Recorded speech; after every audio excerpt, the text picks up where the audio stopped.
Hey, good morning, guys. This is PMP day 4, last day, and welcome to today's session. So we should only be going around about for 1 to 2 hours maximum. So we're looking at again at roughly about a 12 o'clock finish again today. So should be quick and fast. We've got two sections, well, basically two free sections to cover today. Major themes. The first major theme is the cost management formulas, which is what you can see up here on the screen. And then we've got a little bit on teams and emotional intelligence and some miscellaneous stuff from there. So from the slides here, you can see here, the first section is EVM, Earned Value Management. It's actually a cost management methodology that combines the scope and schedule and resource measures to assess if we are on track or not. This is where it's coming from. Someone say, Roy, can you hear me, by the way, just to make sure? Can you guys hear me clearly? Yeah. It might be a problem with the voice there. Okay, it's okay now. Good stuff.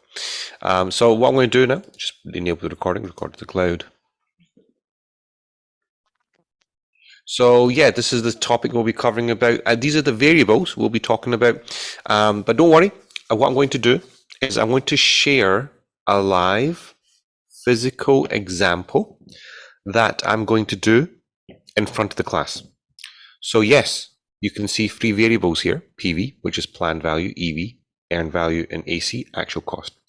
I'm going to explain them to you as we do the exercise, because once when you see the exercise being done, it actually becomes much more easier. So there's no point going for the slides. There is literally no point. So what I'm going to do now is just stop the screen sharing and let's get a little bit more practical on this one. So you should see a blank document now. Yeah, you should be seeing a blank document on the screen. Give me a wee yes if you can see a blank document.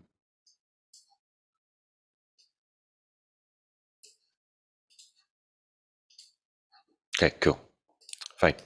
So the first example, the example we'll be looking at today is the typical fence one, because this is the most famous project management one that people use to demonstrate, this example. So here we go.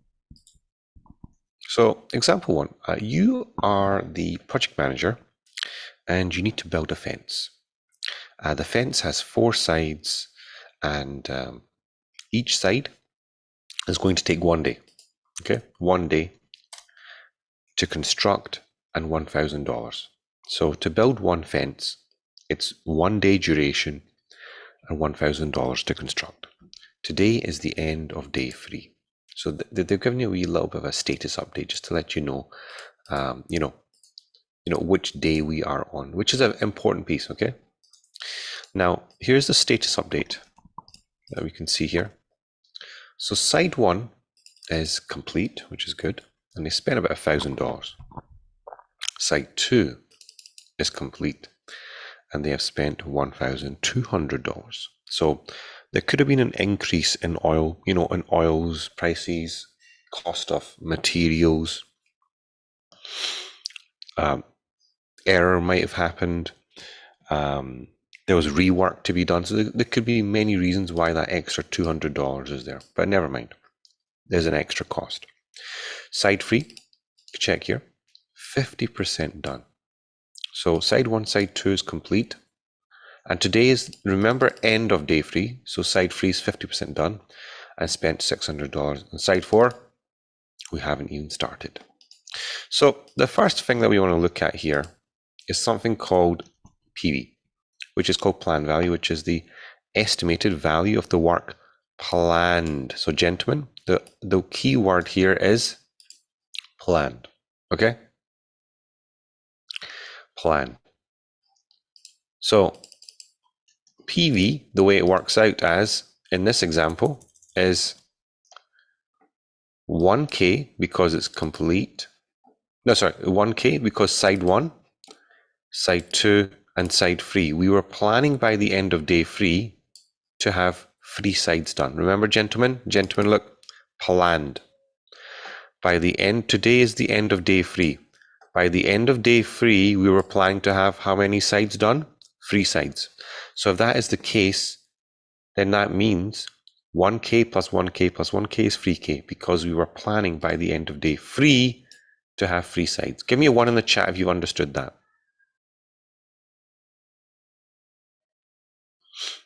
One from Roy, Ivan. Okay, cool. Similar thing for the next one. Earned value. Again, we're on the same numbers here. Earned value is, so we've completed it, right? So 1,000 from here. Completed it here. 1,000 from here.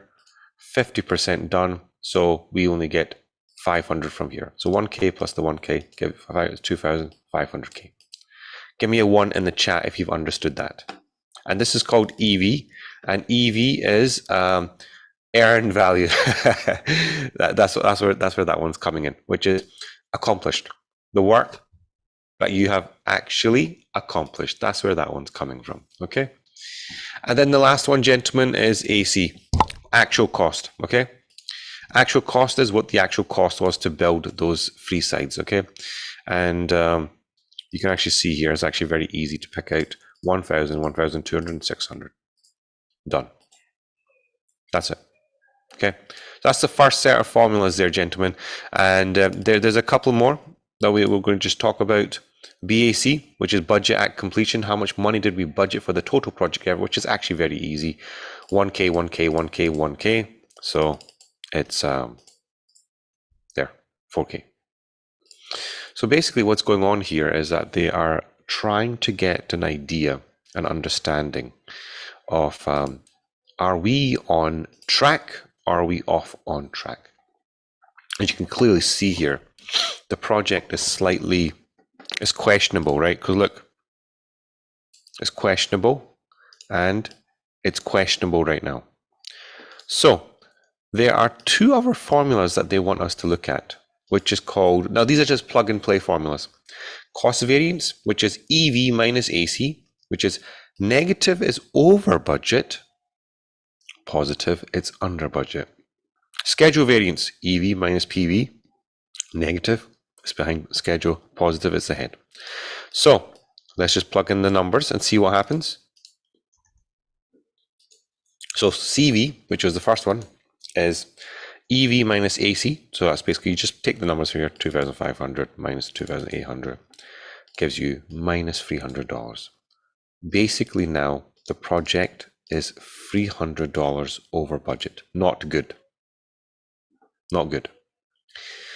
Schedule variance, EV minus PV. So negative is behind schedule, positive is ahead of schedule. So 2,500 minus 300 is minus $500. We are behind schedule. Now, gentlemen, I know there's a $500 sign there. I know it's schedule. So if that makes you upset, remove it. But it's just the metric that we're using here. Okay. So we are behind schedule. That's the key takeaway. We are behind schedule. Okay. Now, there's a couple more. CPI and SPI. And this is cost performance index, which is EV divided by AC, which is for every dollar, how much, for every dollar we spend, how many dollars do we get back? Okay. So out of every dollar we spend, what is the value that we're getting back? And then there's something called the SPI. How well are we progressing? Greater than 1 is good, less than 1 is bad. So this is where the actual answer comes out if the project is actually on track or off track. So check this out. So CPI is 2,500 divided by 2,800. Again, you get the numbers from here. 0.89. We are only getting 89 cents out of every dollar. So meaning that we are losing 11 cents out of every dollar we're putting in. So this project is already failing. And then you got SPI, which is 2,500 divided by 3,000, which is 0.83, which is we are only progressing at 83% of the rate plan, which is terrible. This is terrible news. This means the project is already lagging behind. We're not, if we were doing 105%, 110%, we were ahead of schedule. But right now we are in a bad state of mind. So this project is failing. At this moment in time, this project is in a bad state. This is where we are. And gentlemen, there are a couple more to do, but this is homework. Okay? So I'll put this in here. This is homework. You don't do this today. This is homework that you do later on after the course. So we're not going to look at them. These are just plug and play formulas, okay? I'm just going to put them in here just so that you guys have it as one complete sheet. But I'm just going to remove this, make this smaller, put this over here. That's it. So gentlemen, let me just go through that example again. So this is homework. This is homework for you guys. I'll put it in that color, okay? The only thing we want to understand from the class now is the top section, okay? Let's go through that again. So I'm going to turn this off. Okay, go. So the example was we have to build a fence. The fence has 4 sides. Each side is going to take 1 day and $1,000 to construct. And today is the end of day 3. And they've given you a status report. Side 1, complete. And we've spent about $1,000, which is good. Which is yeah. And don't forget, the value of the fence is $1,000. Next bit is the side 2, complete. But here's the problem. There was a little bit more cost that we incurred. Side 3, 50% done, spent $600. And side 4, we haven't even started the goddamn thing. So it's problematic, right? So PV is the planned value, which is the value we planned. EV is the work actually accomplished, all right? Actually accomplished, done. AC is the actual cost incurred for the work accomplished. And BAC, budget at completion, okay? So PV, again, is end of day 3. We were planning to have 1, 2, 3 sides done. So that's easy, 3K. EV is the earned. So complete, and 50% done. So it's, 1,500 because it's 50% done. And then side, so AC, actual cost, is the actual cost incurred. So 1,000, 1,200, 600, 2,800. And BAC is what the budget is for the project. So it's obviously 4 sides, 4K. Very easy. Cost variance, negative, over budget, positive, under budget. Schedule variance, negative, behind schedule, positive, it's ahead of schedule. So EV minus AC, 2,500 is minus $300, $300 over budget, not very good. And minus here for we are behind schedule. CPI, SPI, these are 2 of my favorite ones, which is that 89%. We are at 89 cents for out of every dollar we put in. So we are losing 11 cents out of every dollar we put in, so which is not good. We're not getting 110 or 120, meaning we're getting 20 cents extra or 2 or $3. We're tripling. We're losing. And 83% of the rate we originally planned. So that's it, gentlemen. So I'm going to send this over to you guys. I'll save it. And make sure you download this and you're going to look at this tonight as homework here. So this is, I'll call this EVM. Save this to the doc here. And within your chat, gentlemen, you should see a document being uploaded. Just make sure you pick this up. I know it's hard to capture some of this stuff. I know it's kind of hard to just kind of grasp on stuff. If you've understood the first 2 sections, you are good. So just make sure you download that. And give me a 1 in the chat once you've downloaded. Save it to your documents.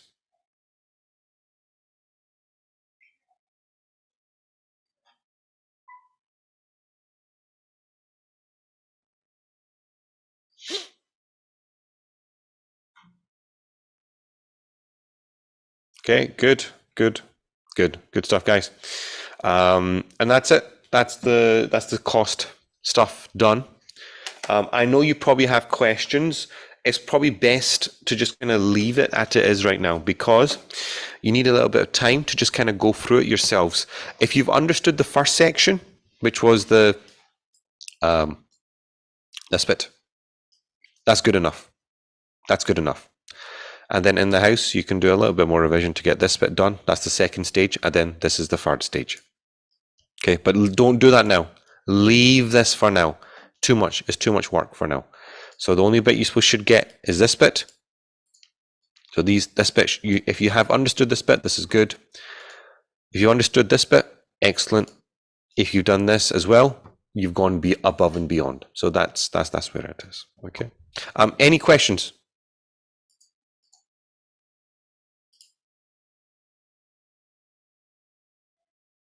Oh, good. Cool. No, good.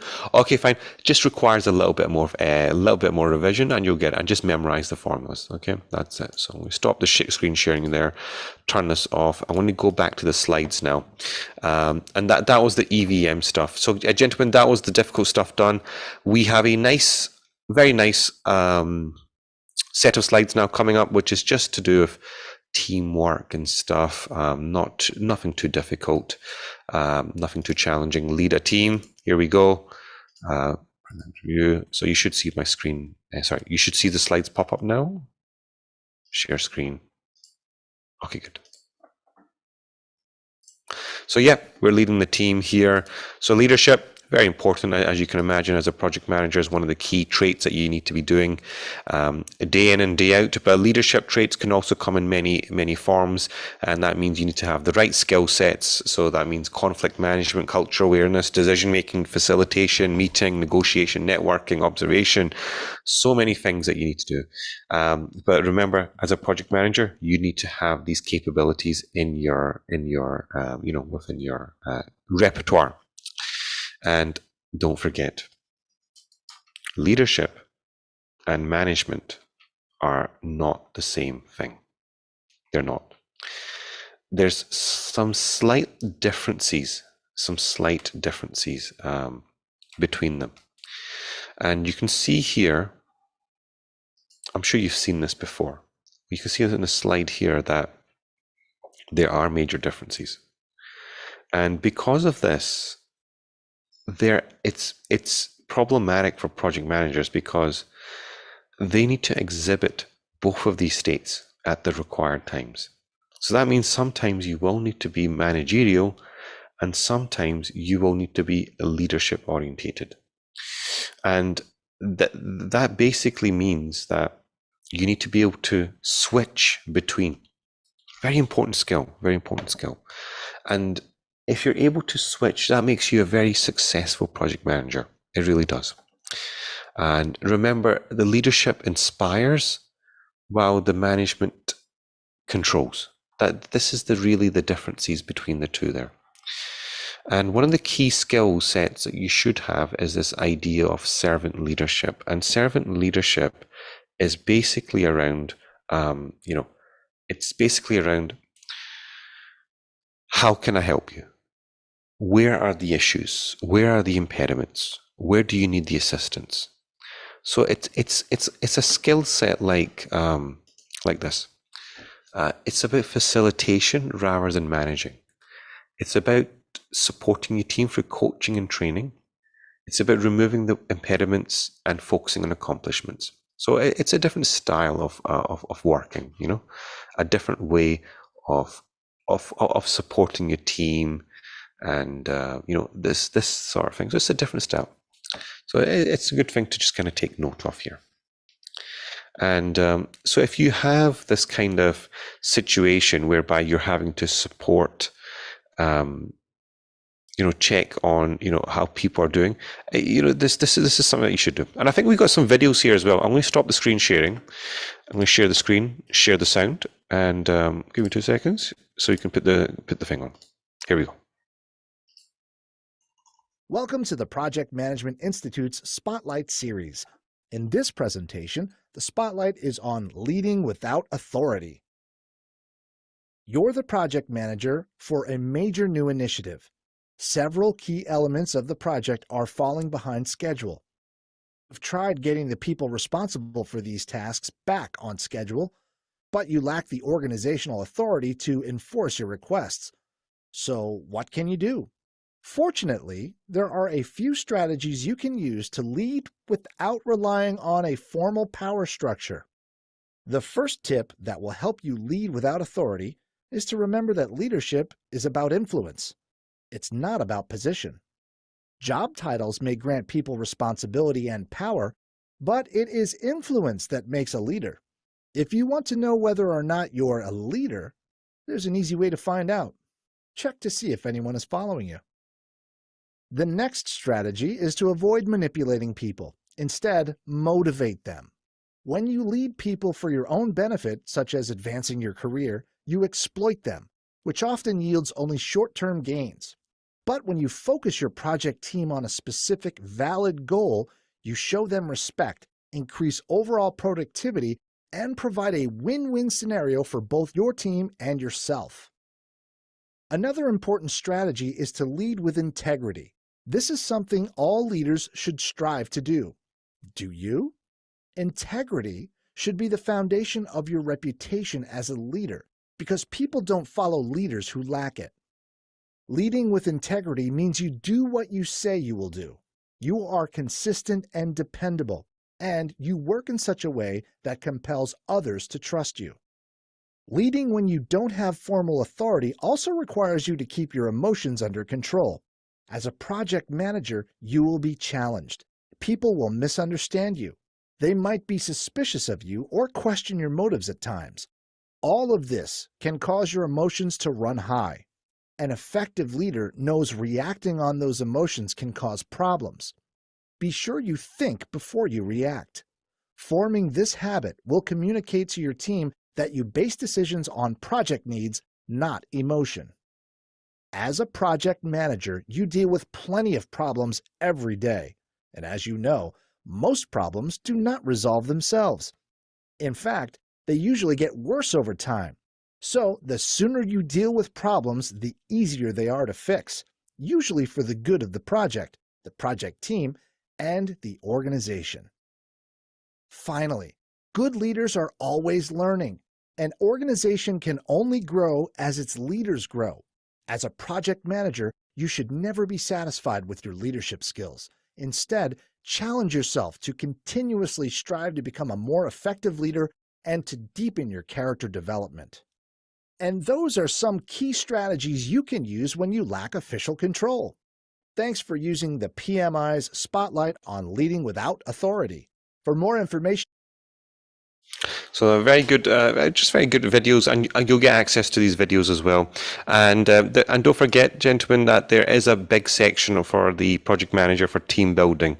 Regardless of what you're doing as a project manager, you will need to focus on building the team's capabilities. So that means you need to have all of this in bags, and it's a very important thing. And I think we have another video here as well. Yes, we do. Welcome to the Project Management Institute's Spotlight series. This presentation will put a spotlight on successful persuasion. As a leader, you might need to influence people to change their minds. For example, get management approval for an expense during a spending freeze. Or you may want to persuade your boss to let you buy new equipment for your team. Here are some tips. The best way to influence decision makers to help you get results is to justify a business need. Understand that a real business need is based on your company's bottom line. It's something that either increases the company's profits or prevents losses. So first, define the problem or the situation you want to change. Then ask yourself, is what I want essential to the company, or is it just my own preference? If what you want doesn't support the company's bottom line, you won't be able to justify it as a business need. In that case, you should let go of it. Find out which resources you have versus the ones you're missing to be able to meet the business need. What material and personnel resources should you have? Create a checklist for the resources you've got and the ones you don't. Figure out where you can get the missing resources. Will obtaining them be cost-effective? Be flexible. Consider backup options and alternatives in case your first choices aren't available. Can you still fulfill the business need if you're missing one or more important elements? When you're trying to persuade others, you need to show them you did your homework. Compare your company now with where it will be if your plan is successful, and use numbers to state your findings whenever possible. Review the problem and your proposed solution from a big picture perspective and not just from your team's or department's point of view. Get everything in order. Then arrange a meeting with the people you want to influence, the ones who will be making a decision on whether to move forward with your idea. Before the meeting, think of ways to respond to possible objections and be open to alternate solutions. Your presentation should include a description of the situation, along with data that backs up your cause. Offer suggestions on how to resolve the problem. It helps if you can get supporting observations from other associates who agree with your claim. But even with the support of your colleagues, expect to hear objections. Respond to the opposition with polite rebuttals, if you have any. Finally, write down and apply any useful ideas the decision makers offer you on how to solve the problem. You may not get everything you want, but justifying a business need will improve your chances. And that's one way to use influence to get results in your company. Thanks for using the PMI's Spotlight on Successful Persuasion. For more information about the Project Management Institute's certifications, membership, and services, visit our website at www. Very cool stuff. Very cool stuff. Again, the PMI just kind of showing the importance in this area. Good stuff. Good stuff. Now, there was just this thing that we were mentioning there on servant leadership. It's important that we take this into a little bit more consideration here, which is within your team. So I'll put you guys into a breakout room just for a quick 5 minutes. Just a quick 5-minute one. It's important you have the discussion. You don't need to write anything down. You don't need to write anything down. But it's important that you have the discussion here. So describe what servant leadership is. What values and attributes do you associate to this leader? What is the style of leadership important in today's society? And therefore, what who superhero does this one represent? So just want to. So this is just a quick breakout exercise. Nothing. You don't need to write anything down. And just kind of have a discussion, Ayman and Roy, just have a discussion amongst yourself. What do you think this is? And why is this important in today's thing? So 5 minutes starting from now.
Hey everyone. So you're back into the main room now. Again, just a quick 5, 6, 7 minutes here just to discuss the importance of servant leadership. Now, does any of you know why it's important in today's society? Why?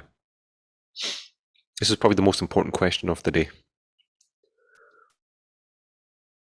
I think it's because leadership skills are really rare to find. So people are just working to just get money, not Yes. improve society and lead them somewhere. Yeah, that's good. That's good. I like that, Roy. Ivan, anything from your side? No, it's always saying like lead by example. So they are a good example for leaders to build a team and to be a good example in the society for the future. Interesting. Yeah. No, I understand. Actually, it's coming down to the generational thing. That this is where the answers actually really is that the kids of today, this generation that's came up, does not respond well to command and control. It just simply doesn't. Because of this, ever since the 1995s to the 2000s, this kind of servant leadership trait came up quite a bit to respond to the changing generational traits.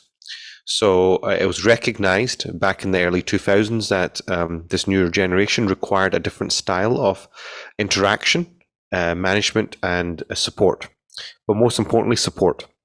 And this is where the servant leadership trait came in, which is really about how can I help you? How can you make your day better?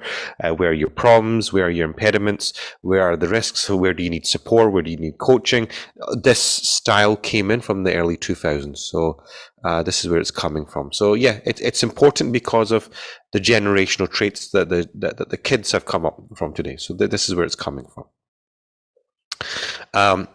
And also following along from that, before we change the section, is the Tuckman ladder model, which is very much along the lines of, remember, when a team is put together, they initially are forming, okay? They're getting to know each other and starting to trust each other, if they can. And then when they reach storming, which is when they start to test the waters, test each other, and and see, how things are. And then norming, which is really when they start to they achieve an equilibrium point, they achieve a balance, okay? And then from there they start to perform, and then where the team becomes a high performing team, and then at the end they adjourning, which is very much when the work is completed, they are assigned to other project teams. So the team starts to break down at that point. So this is the Tuckman ladder model, which is important for a project manager to recognize as, you will see this, you will feel this within teams, and it's important that you recognize which stage that you are in. So this is where it's coming from, okay? This is where it's coming from. Any questions on that?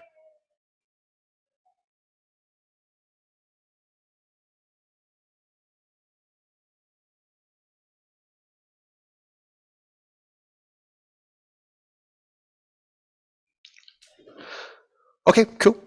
Gentlemen, we have about 5 minutes before we go for the break.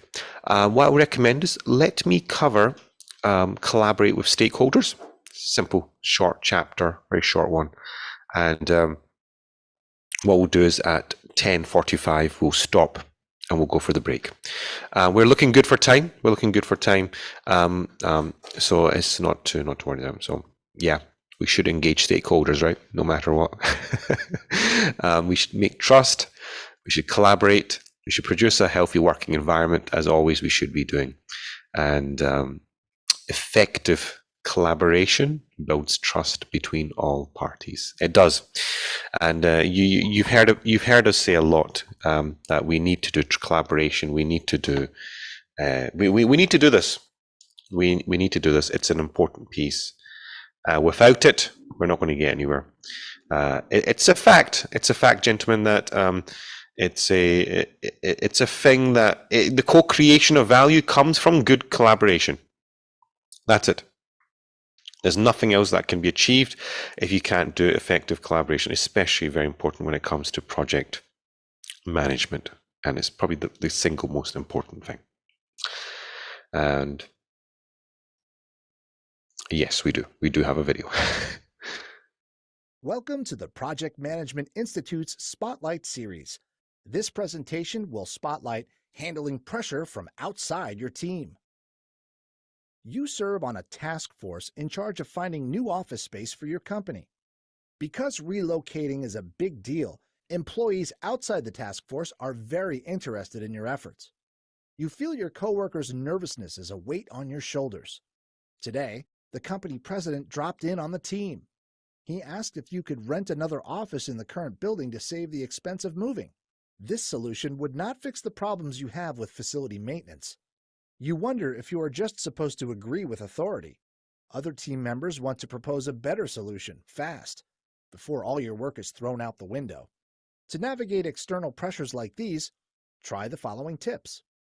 First, stay positive in the face of pressure. You might feel frustrated if you find you can't please everybody, but choose to focus on what you can do instead of what seems impossible. You should recognize that your group will contribute in some way to the solution. Another helpful tip is to stay humble. You should not let yourself feel that you are part of an elite group. A self-important attitude within your task force can create friction with other coworkers.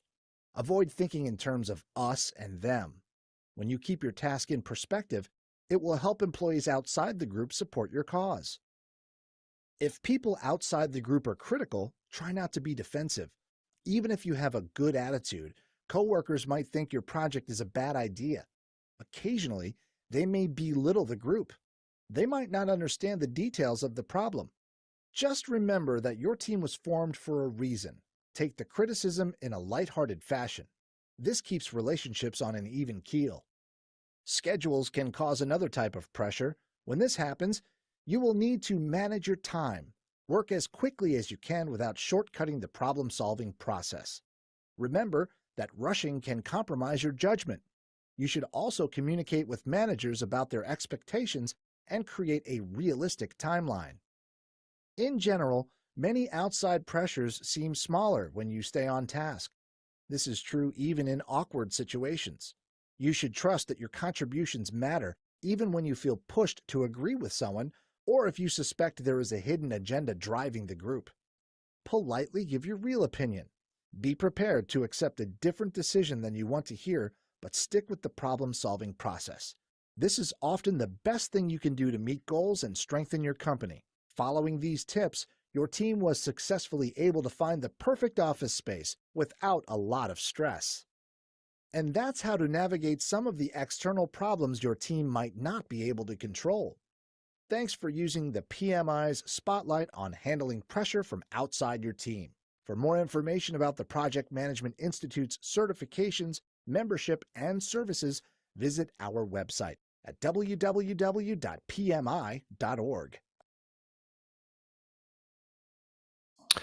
Really like the videos here that they've produced. Again, really good tips and things for the project manager to know going forward. So yeah, good stuff. Okay, so we are going to take a 15-minute break starting from now before we move on to the other sections because I do want you guys refreshed. So yeah, take the 15-minute break now and I'll see you guys back in 11 a.m. So I'll be 11 a.m. Okay, see you back in 15 minutes. I have to go. I have to leave right now. Okay, So sure. No, I'll have to continue it by watching the video, I think. no problem. That's fine. I think you'll only need to watch about half an hour to 45 minutes just to catch up. That's it. Okay. Thank No you so problem. much. Pleasure.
All right, so we'll make a start now. So it's just coming up for 11 a.m. So this next section is around conflict management, and then we've got a section around what was it again? What's it called again? Emotional intelligence. Yes, that's the one. Emotional intelligence, which is coming up. So and that's us done for the day. And conflicts, as you can imagine, is a big piece. It's a thing that's happening all the time. But your role as the project manager is to just it's to get rid of this. It's to really stop this from happening, because the more conflicts are taking place in the workplace, the more it's more detrimental it's going to be for the team. So it's in your best interests to stop this. Okay. So that means you need to have good skill sets such as emotional intelligence, influencing skills, leadership skills, and decision making. And this will take you a long way. But you need to have the understanding of why conflicts are taking place, and it usually comes down to competition between team members. It could also be subject matter experts have differences of opinions. It could also be the fact that there's a disagreement about a certain role happening, and there's a communication breakdowns, and which is the typical form, which is someone has said the wrong word and it's triggered someone. So you need to apply good conflict management techniques, which is some strategies to deal with the disagreements. Because if you apply it in a good way, then you will have improved understanding amongst the team. You'll have better performance and a higher level of productivity. And if you don't do this, well, very simply, you're going to get destructive behavior, animosity, which is jealousy, poor performance, and reduced productivity overall. So let's just look at this. What are the techniques for conflict management? So you got smoothing, withdrawing, collaborate, compromise, and reinforce and correct. So let's cover this step by step. First one, smoothing. Smoothing is when basically someone says, come on, let's let it go. It's okay. You're smoothing it, right? You're just kind of smoothing it away. The problem's still there, but you're just smoothing it down. Withdrawing and avoid is basically someone's running away from the situation, which is not a good idea. Collaborate and problem solve. This is the best idea. You get the two parties in the room and you problem solve. Forcing direct. You must do this. Maybe not the best idea. And compromise reconciliation. It's kind of like, okay, fine, let's just do that. So it's kind of like it's a lose-lose situation because nobody wins. That's compromise and reconciliation. That's the two there. And I think we have a video here. Yes. Welcome to the Project Management Institute's Spotlight. This presentation focuses a spotlight on dealing with difficult people. One guy in your department is a pain in the neck. As far as you're concerned, he has lousy social skills. He berates others who don't meet his standards of perfection. And his tone is angry and condescending. He is probably not aware that his level of emotional intelligence is far below what it should be. In the past, you've avoided him. But you've just been assigned to work on a new project and he's on the team. So you have to figure out how to work with him. Here are some tips. Start by asking yourself how you might be contributing to the problem. It's easy to blame others for people problems we have at work, and in life in general. In some ways, it's easier to reject people we find unpleasant. But that's not a constructive approach. Difficult behavior hurts morale and your company's bottom line. If you want to change the situation with a challenging coworker, use self-awareness and look inside yourself. Is your attitude positive or negative? Are you holding on to anger? Do you find yourself being judgmental? Using self-regulation and controlling these feelings can have a big impact on whether others change. When it comes to human behavior, things aren't always what they appear to be. If someone is difficult to work with, we have a tendency to think the worst of them, especially when their conduct is rude or unpleasant. It's easy to vilify bullies and arrogant people, but the odds are that your coworker isn't aware that their behavior is inappropriate. It's more likely that they've learned some bad habits along the way. Use some empathy and assume they're not trying to offend you. Then you may be more open to working with them to resolve differences. It may be hard, but you'll need to tell your coworker how their behavior makes you feel. Without realizing it, you might be contributing to their negative behavior. If you ignore this person, they're missing out on a dialogue that might help them change. It's possible that no amount of feedback will make a difference in their conduct. But if you avoid them, you aren't giving them a chance. When you're dealing with difficult people, try to be constructive and respectful. Communicating with difficult associates is work. You're forced to think about how to respond. But if you want things to improve, it's best to prepare yourself for these interactions. A part of you might want to tell the difficult person off. You need to provide honest feedback, but do it in a respectful way. Make an effort to preserve the other person's self-esteem. Don't accuse or judge them. And offer positive recommendations on how you might work together to improve the situation. No matter what, try to remain calm and don't get defensive. You could contribute to the problem by the way you respond to inappropriate behavior. If you become defensive, the other person is more likely to react in kind, or they may just dismiss you. You reacting defensively won't help to change another person's inappropriate conduct. If you follow these tips, your behavior might even improve the emotional intelligence of the people around you. And that's how to make the best of working with challenging colleagues. Thanks for using the PMI's Spotlight on Dealing with Difficult People. For more information about the Project Management Institute's certifications, membership, and services, visit our website at So again, a lot of good knowledge coming from here, a lot of good stuff, okay? And so again, that's around conflict, dealing difficult people, because this is a topic that you'll be dealing with a lot as a project manager. And this leads us to the very last chapter of today, which is about emotional intelligence, which is connected to the, basically conflicts anyway. And again, remember the amount of focus they've had in this project management training on people, because people are the core essential thing. Now, this is something that I said at the beginning of last week as well, which is if you don't have people motivated, committed, doing the work, your project ain't going to get done. It doesn't matter how much processes, workflows, automation that you have in there.